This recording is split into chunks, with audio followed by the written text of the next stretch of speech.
നമ്മൾ ഈ ജയൻ രവി എന്ന് പറഞ്ഞൊരു നടൻ കിടന്നുകൊണ്ട് ഒരു വികാര പ്രകടനമൊക്കെ നടത്തുന്ന കണ്ടില്ലേ?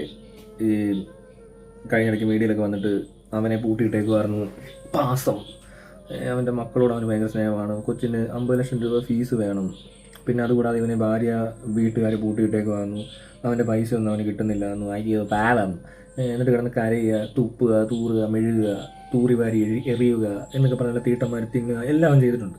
അപ്പോൾ എല്ലാവർക്കും ഇവിടെ അങ്ങ് സെൻറ്റിമെൻറ്റ്സ്, ഇത് ബാലയോട് ആദ്യം തോന്നിയൊരു സെൻറ്റിമെൻറ്റ്സ് ഇല്ലേ, അത് തന്നെയാണിത്. ബാല ഇതുപോലെ തന്നെ കാണിച്ചു കൂട്ടുക. അപ്പോൾ ആദ്യമൊക്കെ നമ്മൾ വിചാരിക്കും ഇവനെന്തോ അയ്യോ കഷ്ടമുണ്ട്, ഇവൻ അങ്ങനെ ചെയ്തുകൊണ്ടല്ലേ, അവൻ ഒരുപാട് ബുദ്ധിമുട്ടി, അവൻ ഒരുപാട് പീഡനം അനുഭവിച്ചു, അതുകൊണ്ടാണ് ഇവൻ ഇങ്ങനെയൊക്കെ ഇപ്പോൾ ബിഹേവ് ചെയ്യുന്നതെന്ന് തോന്നും. ശരിക്കും പറഞ്ഞാൽ നിങ്ങളൊന്ന് ആലോചിച്ച് നോക്കിയേ, നടന്മാർ പൊതുവേ പ്രശ്നമാണ്, വലിയ കാലത്തുള്ളവരൊന്നും അല്ല പലരും. ഈ അഭിനയം തന്നെ കൂടിക്കഴിയുമ്പോൾ ഒരു ചെറിയൊരു പ്രശ്നം ഉണ്ടാവും അവരുടെ ജീവിതത്തിൽ, അത് അങ്ങനെയാണ്. അപ്പോൾ അത് പോട്ടെ, ഈ നടൻ പിന്നെ കലാകാരനെല്ലാം ഈ പ്രശ്നമുള്ളവരാണ്. അപ്പോൾ ഇതിനകത്ത് ഇവൻ ശരിക്കും പറഞ്ഞാൽ ഇൻഡിപെൻഡൻ്റ് ആയിട്ട് അത്യാവശ്യം ഫാൻസ് ഉള്ള, നല്ലപോലെ പൈസ സമ്പാദിക്കുന്ന, നല്ല ഗ്ലാമറോട് കൂടിയ സൈസും വെയിറ്റും ഫിഗറും ഒക്കെ ഉള്ള ഒരു നടനാണ്. തമിഴ് ഇൻഡസ്ട്രിയിൽ അത്യാവശ്യം മോശമില്ലാത്തൊരു നടനായിരുന്നു, കുഴപ്പമില്ലാത്ത പടങ്ങളൊക്കെ കിട്ടിയിട്ടുണ്ട്. ഈ പടങ്ങളൊക്കെ കിട്ടിയത് എങ്ങനെ എന്നൊന്നും എനിക്കറിയത്തില്ല. ഇവൻ്റെ ബന്ധുക്കൾ ആരാണ് സിനിമയിൽ അഭിനയിപ്പിക്കുന്നത് എന്നും അറിയത്തില്ല, എന്ത് ഹോൾഡാണ് ഇവനുള്ളതെന്ന് എനിക്കറിയത്തില്ല. പക്ഷേ ഇങ്ങനെ ഒരാളെ അവൻ്റെ നല്ല പ്രായത്തിൽ അടച്ചിടാൻ പറ്റി, പൈസ കൊടുക്കാതിരിക്കാൻ പറ്റി എന്ന് പറയുന്നിടത്ത് പ്രശ്നമുണ്ട്. ഇവനെ നിർബന്ധിച്ച് കെട്ടിയതാണത്രേ, അങ്ങനെ കണ്ട് പേടിപ്പിച്ച് അവനെ കെട്ടിയെന്നൊക്കെ പറയുന്നുണ്ട്. അപ്പോൾ ആ പേടിപ്പിച്ചെന്നല്ല, ഭാര്യ വീട്ടുകാരെ നിർബന്ധിച്ചെന്നും ഇവൻ്റെ വീട്ടുകാർ എതിർത്തെന്നും ഏതാണ്ടൊക്കെ പറയുന്നുണ്ട്. അപ്പോൾ ഇത് മൊത്തത്തിൽ നേരത്തെ തന്നെ കുഴഞ്ഞ കേസാണ്. ഒരു ഡിഗ്നിറ്റി ഉള്ള, അല്ലെങ്കിൽ ഒരു കാലിബറുള്ള, അല്ലെങ്കിൽ ഒരു ക്വാളിറ്റി ഉള്ള ഒരാളെയും ഒരാൾക്കും അങ്ങനെ കൂട്ടിയിടാനും അവൻ്റെ ഫണ്ടെല്ലാം കൂടെ എടുത്ത് മാനേജ് ചെയ്യാനൊന്നും സമ്മതിക്കത്തില്ല. കാര്യപ്രാപ്തിയുള്ള ഒരാളെയും ചെയ്യാൻ പറ്റാത്തൊരു പണിയാണ് ഇവനോട് ഒരു വീട്ടുകാർ ചെയ്തേക്കുന്നത്, അതും ഭാര്യ വീട്. അതെന്താ, ഇതിപ്പോൾ ഒരു പെണ്ണുങ്ങളാണ് പറയുന്നത്. ശരിയാണ്, പല വീട്ടിൽ നിന്ന് ഇറങ്ങി വന്ന് പല പെണ്ണുങ്ങളും പറയുന്നത് കേട്ടിട്ടുണ്ട്, അവരവിടെ അടച്ചിട്ടേക്ക് വന്നു, ഭർത്തൃഗൃഹത്തിൽ പീഡനമായിരുന്നു, അങ്ങനെ ഗാർഹിക പീഡനത്തിന് കേസ് ബഹളം അങ്ങനെ പലതും നടക്കും. ഇവനെതിരെ അല്ലാതെ തന്നെ അവരെ കേസ് കൊടുത്തിട്ടുണ്ടെന്ന് തോന്നുന്നു. ഇവനെ കൊണ്ട് എന്തോ കുഴപ്പമുള്ള ഒരാളാണെന്ന് മനസ്സിലാക്കിയിട്ട് തന്നെ അവർ പൈസ കൊടുക്കാതിരുന്നതുമാണ്, ഇവനെ കൺട്രോൾ ചെയ്ത് നിർത്തിക്കൊണ്ട് അവൻ അന്ന് സിനിമയൊക്കെ ഉണ്ടായതും, വേറെ ദൂരത്തടിച്ചോ അല്ലെങ്കിൽ എന്തോ രീതിയിൽ എങ്ങനെയൊക്കെ ഇവന് നശിച്ചു പോകാതിരുന്നതെന്ന് എനിക്ക് തോന്നുന്നു. കാരണം ഇങ്ങനെയുള്ളവന്മാർ, ഇത്തരം ക്യാരക്ടേഴ്സ് അവർക്ക് പൈസ കിട്ടുമോ ഫെയിം കിട്ടുമോ ചെയ്ത് ദുരുപയോഗപ്പെടുത്താനാണ് സാധ്യത. ഇപ്പോൾ ബാലയുടെ അവസ്ഥ കണ്ടോ? ബാല എന്തൊക്കെയോ കാണിച്ചിട്ടാണല്ലോ അവൻ്റെ ലിവർ പോയതും, അല്ലെങ്കിൽ ഈ പറഞ്ഞ പോലെ ഒരു നിലയിൽ എത്താതെ തെണ്ടി തിരിഞ്ഞ് നടക്കുന്നത്. ഇങ്ങനെ ഒരുതരം ഗതികിട്ട ഒരു അവസ്ഥയല്ലേ. കുടുംബക്കാർക്ക് പൈസ ഇല്ലാതെ ഇവൻ എന്ത് ചെയ്യുന്നതിന്, വഴി തന്നെ നടക്കേണ്ടി വരും. ആ ഒരു ക്യാരക്ടറുണ്ട്, അത് ഒരു കണ്ടീഷനാണ്. അത് എന്ത് ചെയ്യാൻ പറ്റും. അതേ അവസ്ഥയുള്ളവർ വേറെ ആളായിരിക്കും. മാത്രമല്ല ഇത്രയും പ്രശ്നങ്ങളുണ്ടായി, അവൻ ഇത്രയും നാൾ കഴിഞ്ഞിട്ടാണ് ഇവിടെ വന്നിരുന്ന് കാണിക്കുന്ന കോപ്രായം കണ്ടോ? ഇതൊക്കെ ഇങ്ങനെ കാണിക്കാനാണോ പറ്റുന്ന ഒരാളെ കൊണ്ട്? നമ്മൾ കേട്ടവർക്ക് എന്തോ ഭയങ്കര പ്രശ്നമാണ് ജീവിതത്തിലുണ്ടായെന്ന്. ഇവിടെ എല്ലാവർക്കും ഇതിൽ കൂടുതൽ പ്രശ്നമുള്ളവരാണ്. ഓരോരുത്തർക്കും അവരുടേതായ പ്രശ്നങ്ങൾ വലുതുമാണ്. പലർക്കും ചിലത് എടുക്കാൻ പറ്റാത്തവർ, ടോളറേറ്റ് ചെയ്യാൻ പറ്റാത്ത ആൾക്കാർ തളർന്നു പോകും, വീണ് പോകും, ഇഴഞ്ഞ് നടക്കുക, അതൊക്കെ സംഭവിക്കും. ഇതല്ലാതെ തന്നെ എനിക്കൊന്ന് ജെനറ്റിക്കലായിട്ട് ഇച്ചിരി ഈ മെൻ്റൽ കപ്പാസിറ്റി എന്ന് പറയുന്ന സാധനം, കേപ്പബിലിറ്റിയോ സ്ട്രെങ്തോ എന്ത് സാധനം ആയിക്കോട്ടെ അതുള്ളതാണ്. എനിക്കൊന്ന് ഒരേ പ്രശ്നങ്ങൾ തന്നെ പലരും ഫേസ് ചെയ്യുമ്പോൾ ഒരാൾക്ക് മാത്രം കൂടുതൽ പ്രശ്നം ഉണ്ടാകുന്നുണ്ട്, ഇല്ലെങ്കിൽ ചിലർ ഈസിയായിട്ട് തള്ളിക്കളയുന്നുണ്ട്. അതുപോലെ ബ്രെയിൻ്റെ ഒരു കപ്പാസിറ്റി അനുസരിച്ച് നടക്കുന്ന. അതുപോലെ തന്നെ ഇനി ഡ്രഗ്സിൻ്റെ കാര്യം പറയുന്നത്, അഡിക്റ്റ് ആവുന്ന ആൾക്കാരുണ്ട്. എല്ലാവരും ഒന്നും അഡിക്റ്റ് ആകുന്നില്ല, അടിച്ചുകൊണ്ട് അഡിക്റ്റ് ആകുന്നില്ല എന്ന് പറഞ്ഞതുപോലെയാണ് ഈ പറഞ്ഞ ട്രോമയും കാര്യങ്ങളൊക്കെ. അപ്പോൾ ഇതിനെ നേരിടാൻ പറ്റുന്നവർ നേരിടും, അല്ലാത്തവർ കിടന്ന് മൂങ്ങും, അല്ലാത്തവർ കിടന്ന് കഷ്ടപ്പെടും. അവർക്കാണ് ഹെൽപ്പ് ആവശ്യമുള്ളത്. അവർക്ക് ചിലപ്പോൾ എന്തെങ്കിലും പറഞ്ഞു കൊടുക്കണമായിരിക്കും, അല്ലെങ്കിൽ കൂടുതൽ ഇരിക്കണമായിരിക്കും, കുറേ ഉപദേശിക്കണമായിരിക്കും, സന്തോഷിപ്പിക്കണമായിരിക്കും, മോട്ടിവേറ്റ് ചെയ്യണമായിരിക്കും, പിന്നെ അതുപോലെ തന്നെ അപ്പോൾ അങ്ങനെ മെഡിക്കേഷൻ എടുക്കുന്ന ആവശ്യക്കാരും ഉണ്ട്. ഇത് എല്ലാവർക്കും ഒരുപോലൊന്നും അല്ലെന്നേ. ഇപ്പം ഞാൻ ആരെങ്കിലും പലപ്പോഴും ഞാൻ പല പ്രശ്നത്തിൽ പെട്ടിട്ടുണ്ട്. കൊച്ചിലോട്ട് പല പ്രശ്നങ്ങൾ എനിക്ക് തോന്നിയിട്ടുണ്ട്, പ്രശ്നമാണെന്ന് തോന്നിയിട്ടുണ്ട്. അതിനെ നമ്മൾ അതിജീവിക്കുന്ന രീതി വേറെയാണ്. നമ്മൾ റിബലായിട്ട് മാറും, ചിലപ്പോൾ നമ്മൾ കുറച്ച് അബ്യൂസ് ചെയ്യും സാധ്യതകളുണ്ട്, നമ്മളെ തന്നെ സെൽഫ് ഹാം ചെയ്യാനുള്ള സാധ്യതയൊക്കെ ഉണ്ടെന്നുള്ള തരത്തിൽ ഒരു കൂട്ടർ. വേറെ ചിലർ അടഞ്ഞു കുത്തി അടിമയായി പോകുന്ന ആൾക്കാർ ഇപ്പോൾ ഈ പലതരത്തിലായി പോകും. അതൊക്കെ അവരവരുടെ കപ്പാസിറ്റി പോലെ ഇരിക്കും. അല്ലാതെ ഇതിന് പുറത്തുനിന്നുള്ള ഇൻഫ്ലുവൻസ് ഒക്കെ വളരെ കുറവാണ്. ശരിക്കും പറഞ്ഞാൽ അനുഭവങ്ങളല്ല പലതും. അനുഭവങ്ങളുണ്ട്, ഇല്ലെന്ന് പറയാൻ പറ്റത്തില്ല. ഈ അനുഭവങ്ങളിൽ നിന്ന് നല്ല രീതിയിലാക്കി എടുക്കുന്നതും ഈ അനുഭവം കൊണ്ട് തന്നെ ശക്തരായവരും അതുപോലെ തന്നെ എന്താ പറയുക റിഫോം ആയവരും ഇവോൾവ് ആയവരും എല്ലാം ഉണ്ട്. അതിലെ ഇങ്ങനത്തെ അനുഭവങ്ങളിലൂടെ പഠിച്ച് ബെറ്ററായ ആൾക്കാരുണ്ട് ഇല്ലേ? ഓരോരുത്തരുടെ അനുഭവം പറയുമ്പോൾ ഇപ്പോൾ അബ്രഹാം ലിങ്കൺ ഏതാണ്ട് ലൈറ്റിൻ്റെ താഴെ, സ്ട്രീറ്റ് ലൈറ്റിൻ്റെ താഴെ കണ്ടിരുന്ന് പഠിച്ചു എന്ന് പറയുമ്പോൾ അയാൾക്കൊരു ബുദ്ധിമുട്ടും ഇല്ലല്ലോ. ഇവിടെ നിന്ന് അതിന് സൗകര്യമുള്ളവർക്ക് ഇപ്പോൾ ഉണ്ടല്ലോ. അല്ലെങ്കിൽ ഇപ്പോൾ തന്നെ നമ്മൾ പല അവസ്ഥകൾ നോക്കിക്കഴിഞ്ഞാൽ പലരും നല്ല നിലയിലേക്ക് എത്തിയിട്ട് പറയത്തില്ല ഞാൻ ഭയങ്കര കഷ്ടപ്പാടില്ലാന്ന്, മറ്റാന്ന് മറിച്ചാണ്. ഇതേ കഷ്ടപ്പാടുള്ള ആളാണ് വേറെ ഇടത്തിരുന്ന് മോങ്ങിക്കൊണ്ടിരിക്കുന്നത്. ഒന്നും ആവാതായി പോയെന്ന് പറയുന്നത് ഇതേ സീൻ ബൈ സീൻ എടുത്ത് നോക്കിയാൽ ചിലർക്ക് കുറവായിരിക്കും.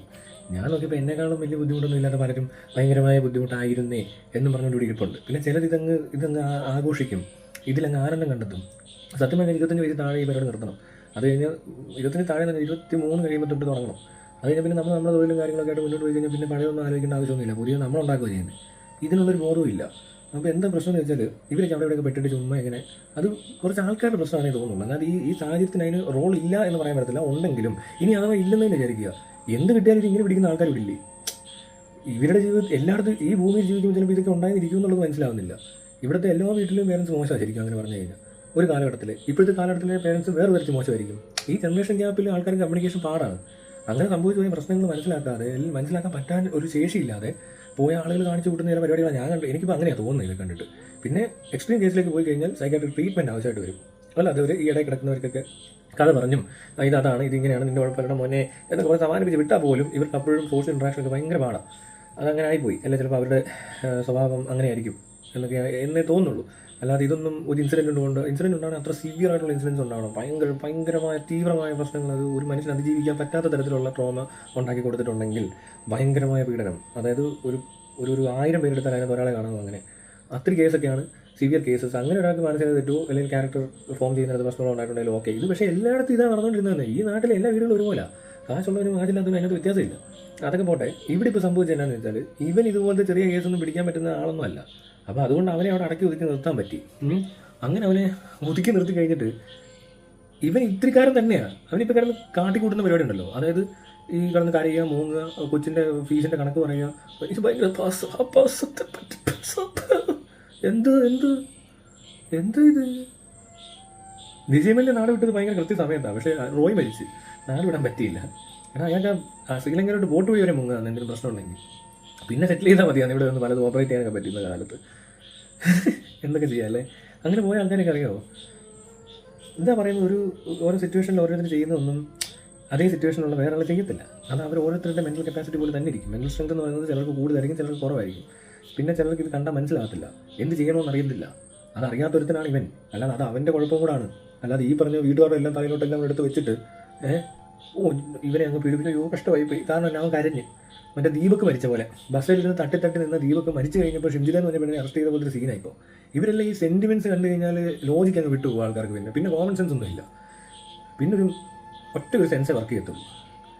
എന്നിട്ട് എല്ലാം ഇവിടെ മരിച്ചു പോയാൽ പിന്നെ കുറ്റം പറയാൻ പറ്റത്തില്ല. മരിച്ചു പോയവരെല്ലാം ഭയങ്കര നന്മയുള്ളവരാണ്. മരിച്ചു കഴിഞ്ഞാൽ ഇവിടെ പറഞ്ഞു കേട്ടില്ല വളരെ നല്ല മനുഷ്യനാണ്. അങ്ങനെ എല്ലാവരും ഒന്നും പറയാൻ പറ്റത്തില്ല. എന്തിനാ അങ്ങനെ പറയുന്നത്? മോശമായിട്ട് മരിച്ചാൽ എന്താ കുഴപ്പം?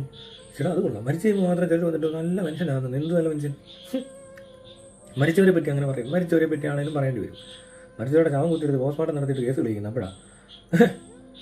അപ്പം എന്ന് പറഞ്ഞ പോലത്തെ രീതിയിൽ കുറച്ച് സെൻറ്റിമെൻറ്റ്സുമായിട്ട് നിൽക്കുകയാണ് ഈ ജയൻ്റെവി. ഇങ്ങനെയുള്ളവരെ ഇങ്ങനെയാണ് മനസ്സിലാവുന്നത്. എനിക്ക് അങ്ങനെ മനസ്സിലാകത്തുള്ളൂ. കാരണം ഇവൻ പണ്ടേ പ്രശ്നമുള്ളതുകൊണ്ട് കണ്ട് ഇപ്പോഴും പ്രശ്നം കാണിച്ചു. അത് അവൻ പ്രശ്നക്കാരനായതുകൊണ്ടാണ് അവൻ അങ്ങനത്തെ ഒരു ലൈഫ് സ്റ്റൈൽ ഉണ്ടായി പോയത്. അവൻ അങ്ങനെ ഇരുന്ന് പോയത്. ഇനി അവൻ ഇതേപോലെയൊക്കെ തന്നെ തുടരാൻ പറ്റത്തുള്ളൂ. പിന്നെ ഈ പ്രായമായപ്പോഴത്തേക്കിന് വേറൊരു ഇളക്കം വന്നപ്പോൾ കാട്ടിക്കൂട്ടുന്നതാണ് ഈ കാണുന്നത്. മനസ്സിലായോ? ഇതുപോലെ എല്ലാ മനുഷ്യരും നിങ്ങൾ ശ്രദ്ധിച്ച് നോക്കി. പണ്ട് തൊട്ടേ അവരിങ്ങനെയാണേ. അവരിങ്ങനത്തെ സ്വഭാവമുള്ളവരാ. അല്ലാതെ ഇവരൊന്നും പുതിയതായിട്ട് ഒരെണ്ണം ഉണ്ടാക്കിക്കൊണ്ട് വരുന്നൊന്നുമല്ല ഇവിടൊന്നും. ചെറുപ്പം തൊട്ടേ നമുക്ക് മനസ്സിലാവും പലരെയും. പിന്നെ നമ്മൾ കണ്ട് ഓരോരുത്തരോട് നമ്മൾ സിമ്പതൈസ് ചെയ്യുകയോ എമ്പതൈസ് ചെയ്യുകയോ ചെയ്തു പോയി കഴിഞ്ഞാൽ ചിലതൊക്കെ തിരിച്ച് കടിക്കാറുണ്ട്. അത് സംഭവിക്കാറുണ്ട്. ജീവിതത്തിൽ എല്ലാവർക്കും അനുഭവമുള്ളതല്ലേ ഇതൊക്കെ. പക്ഷേ ഈ സ്ട്രെങ്ത് ഇല്ലാത്ത ആൾക്കാരെ നമ്മൾ അധികം തോളെ കയറ്റരുത്. അത് തലയിൽ തിന്നും, ചെവി കടിക്കും ഇവർ. ചിലപ്പോൾ തൂറിയും വെക്കും. അത് മാത്രമേ ശ്രദ്ധിക്കേണ്ടതായിട്ടുള്ളൂ. അത് എനിക്ക് പലയിടത്തും മനസ്സിലായില്ല. കുറേ കഴിഞ്ഞാൽ മനസ്സിലായില്ല ഒരു തൂറി വെക്കും എന്നൊക്കെ. അത് വളരെ മോശം അനുഭവമാണ്. കാരണം ഇങ്ങനെയുള്ള ആളുകളെ നമ്മൾ ശ്രദ്ധിച്ച് അവരൊന്നും ഒരു ഡിസ്റ്റൻസ് ഇട്ട് എപ്പോഴും ഇടപെടാവും. എത്ര കുഴപ്പമുള്ള ആളാണെന്ന് തോന്നിക്കഴിഞ്ഞാൽ അതിന് നമ്മൾ ചെയ്യേണ്ട കാര്യം ഇവരുടെ കുറേ വർഷങ്ങളായിട്ട് ഇവരെന്താ ചെയ്യുന്നത്? ഇപ്പോൾ ജയൻ്റെവി അടച്ചിട്ടിരുന്നു എന്ന് പറയുന്നു. കുറേ വർഷമായിട്ട് അനങ്ങാൻ പറ്റാതിരുന്നു എന്ന് പറയുന്ന ഒരാൾ. അങ്ങനെയുള്ളവരൊക്കെ ശ്രദ്ധിക്കേണ്ടതാണ്. കാരണം ആരും ഇങ്ങനെ ഇരുത്തിയതല്ല അവരിരുന്നതാണ്. എന്നിട്ട് അവർ പറയുന്നത് വേറെന്തോ സാഹചര്യങ്ങൾ കൊണ്ടാണ്, എൻ്റെ ഇന്നത്തെ കുട്ടിക്കാലത്തെ അനുഭവം കൊണ്ടാണ്, അല്ലെങ്കിൽ എനിക്ക് ഇന്ന സ്ഥലത്ത് വെച്ച് പരാജയം സംഭവിച്ചിട്ടുണ്ടാണ്. അങ്ങനെയൊന്നും ആർക്കും ഇരിക്കാൻ പറ്റില്ല. അങ്ങനെയാണെങ്കിൽ എനിക്കൊക്കെ ഒന്നുമില്ല പറഞ്ഞുകൊണ്ട് നടക്കാനോ ഒന്നും. അങ്ങനെ പ്രത്യേകിച്ച് വലിയ ഡിഗ്രിയും കുറേ പാരമ്പര്യവും അല്ലെങ്കിൽ കുറേ സ്വത്തോ പൈസയോ ഗ്ലാമറോ ആരോഗ്യമോ ഒന്നുമില്ല. ഞാൻ നോക്കിയപ്പോൾ നമ്മളൊക്കെ എങ്ങനെയൊക്കെ സർവൈവ് ചെയ്ത് പോകുന്നുണ്ട്. എന്നൊക്കെ കഴിവുണ്ടെന്ന് പറഞ്ഞാൽ പലരും ഇങ്ങനത്തെ കഥയൊക്കെ പറഞ്ഞ് ഓരോ മൂലയ്ക്ക് കുത്തിയിരുന്ന് ചിലർ കഞ്ചാവ് അടിക്കുന്നു, ചിലർ കള്ളു കുടിക്കുന്നു, ചിലർ ഡെസ്പായിട്ട് ഇരിക്കുന്നു, ചിലർ ട്രീറ്റ്മെൻറ്റ് എടുക്കുന്നു, ചിലർ കൗൺസിലിംഗ് എടുക്കുന്നു. എന്തിന്? ചിലരാണെ കിടന്ന് ജോലി എടുത്ത് കഷ്ടപ്പെടുന്നു. ഞാനും കഷ്ടപ്പെട്ടിട്ടൊക്കെ ഇല്ലെന്നല്ല. പക്ഷേ എൻ്റെയൊക്കെ ജോലി സ്ഥലത്തെ കഷ്ടപ്പാട് കുറയ്ക്കാനൊക്കെ പറ്റിയിട്ടുണ്ട്, കുറച്ച് കാര്യങ്ങൾ ഭംഗിയായിട്ട് ചെയ്യുമ്പോൾ.